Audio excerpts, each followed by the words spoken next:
Hello, everyone. This is Ben Dunn, founder of Antarctic Press, a comic book publishing company founded in 1985. Creator of such comics as Warrior Nun, Mighty Tiny, Ninja High School, Tomorrow Girl, Marvel Mangaverse. Did I say Tomorrow Girl already? Yeah, I probably did. I don't remember. It's getting to be kind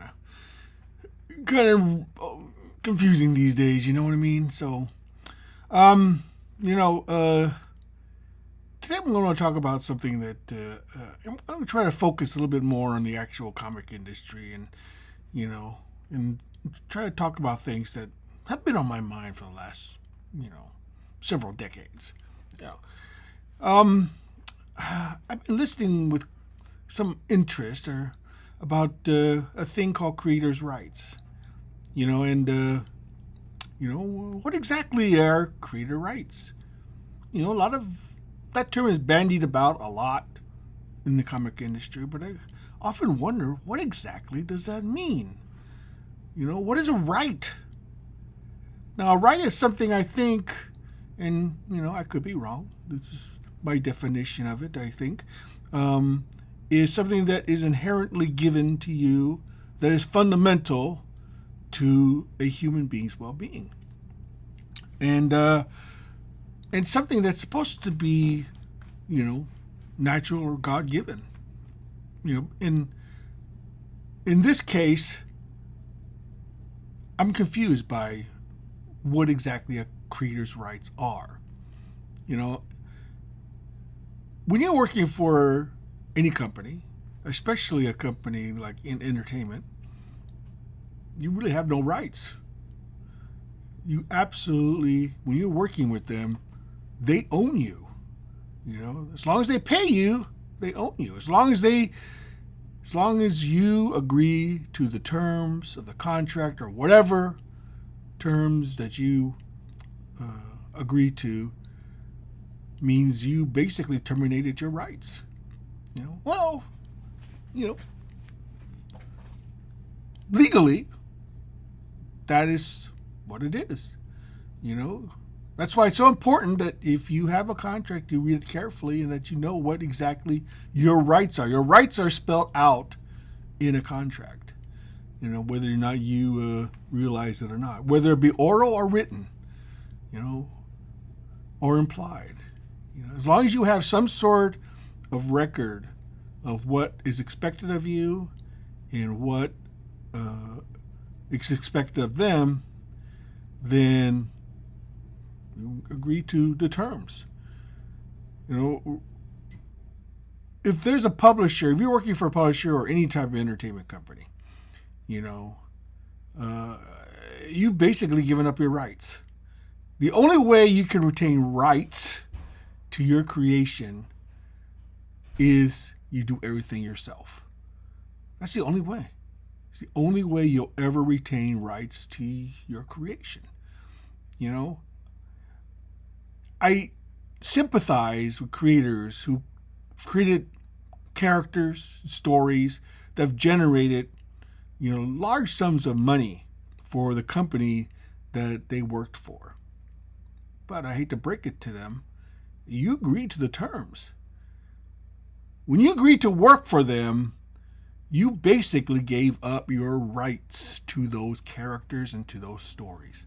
Unless in your contract or given some sort of agreement that if you were to produce this character or this work of art, that you can retain some sort of control over it, and you can have some sort of say in it, and you can get some sort of compensation for it. You have no rights at all, period. Simple as that. End of story. I sympathize, like I said, with creators who they deserve it. And if these companies had any sort of moral, soul, they would do the right thing and compensate the creator for generating these large sums of money.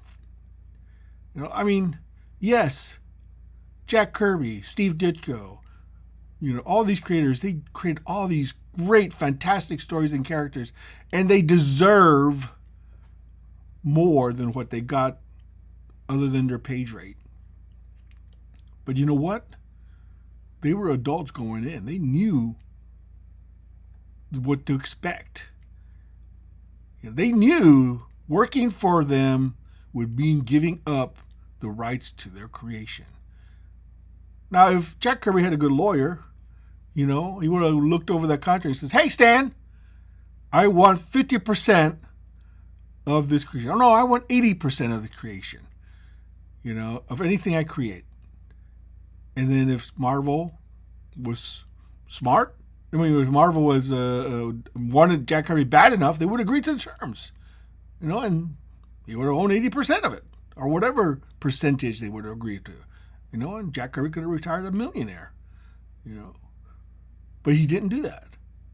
A lot of creators don't do that. They're so eager to want to work for Marvel and DC, that they're willing to give up whatever rights they have to a creation when they work for them.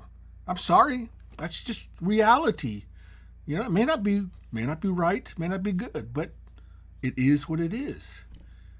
So you have to be careful when you say, "I demand creators' rights." Well, what is creators' rights? What do you demand?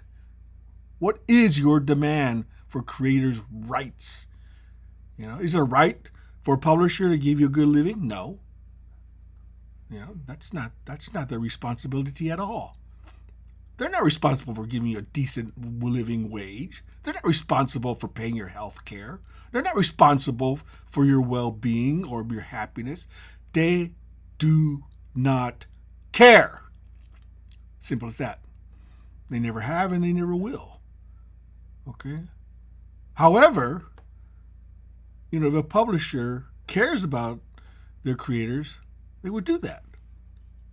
They would try to help them. But you know what? There's a lot of churn in this industry. Creators come, creators go. All they care about is getting their product out on time. It's just like an assembly line worker. You don't think it can be replaced? Well, I hate to break it to you. You can. Writers, artists, creators replace all the time. Come and go. What's steady and its only concern of the publisher is their well-being, and their continuous survival. You can fight for, creators' rights, unionization. Those are all pipe dreams. Won't work in the creative field. It simply won't, because eventually they're going to find a way around it. They're going to find a way around it. They tolerate it because they need them to create product. But sooner or later, they're going to figure out a way to circumvent that because, these are business people. They're smart. They know, how to get around. They know how to maximize the letter of the law and some underhanded sneakiness to avoid paying their creators or giving them what they justly deserve. Now I'm not going to say that AP is innocent in that venue. We are a corporation just like anybody else.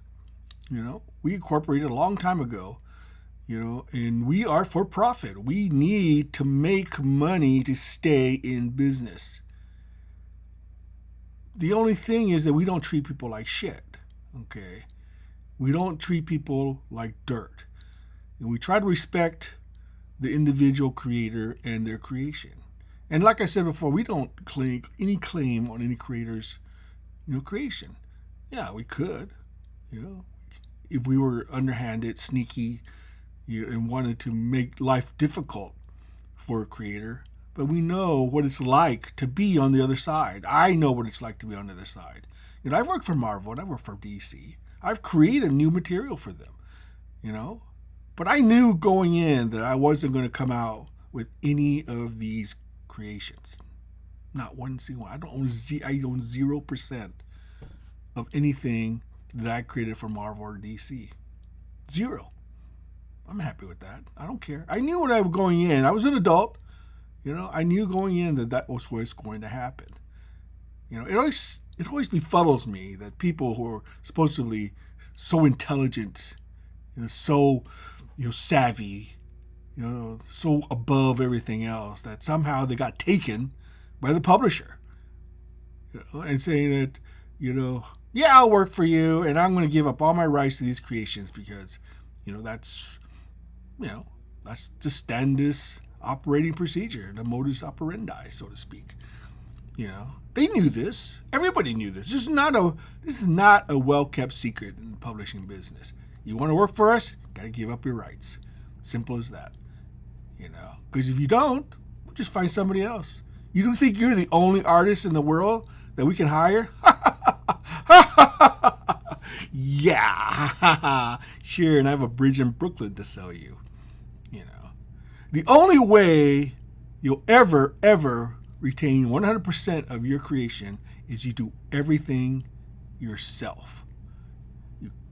You draw it, you write it, you print it, you distribute it. You know, that's the only way. You know, other than that, if you involve anybody else, you know, you're gonna have to deal eventually with that other collaborator, you know, that other person, you know, especially if it becomes a massive success. I like to share things because, you know, I think that's the right thing to do. You know, it's just the right thing to do. I'm not saying I am morally superior. No, I'm a flawed individual just like anybody else. You know, and I'm in an industry that's highly competitive. That's very, you know, very cutthroat, so to speak. You know, I like to make new friends, of course, but in the end, every single comic that's out there is a competitor. You know, we're competing for eyeballs, we're competing for money. You know, we're competing for attention.